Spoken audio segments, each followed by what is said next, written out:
Today, we're going to set up this long arm for a monitor.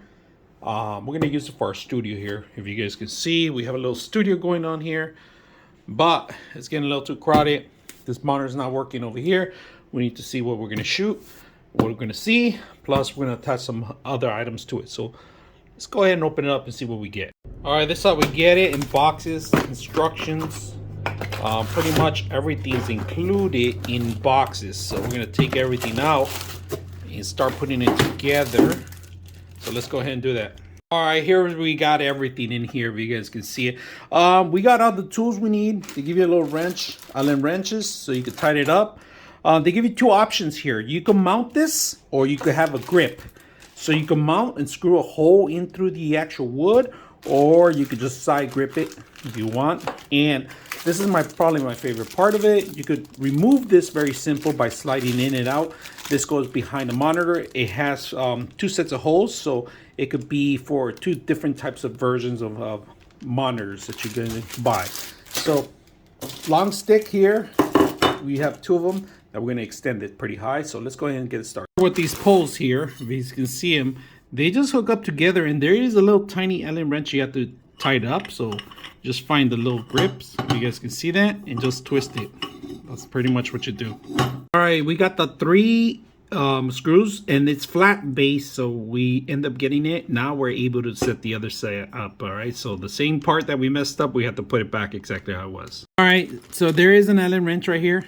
It's on this section, on the T section. I'm gonna go ahead and open it up. This is an optional. It's just to tighten it, make sure it's permanent there, and that's it. Make sure we get the right. All right, so we got it straightened out here. It's really tall. We're gonna measure in a bit.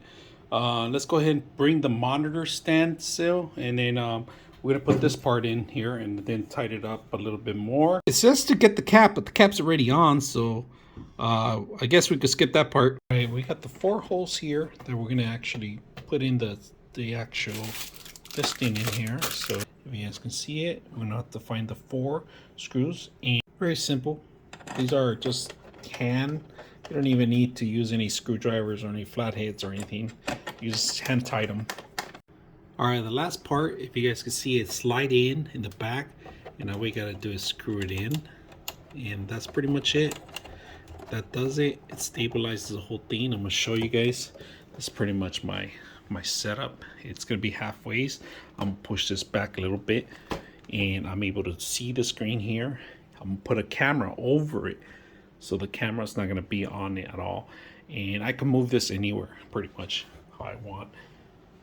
Height's pretty long. Let's measure it. You guys can see the height's about 33 inches, so close to 32 and a half. 32 and a half, I would say, from there to down. Got plenty of rim. I'm gonna actually make a overhead camera over it, so that's what we're gonna do. That we're also gonna attach these items in here. They're separate. I bought them separately.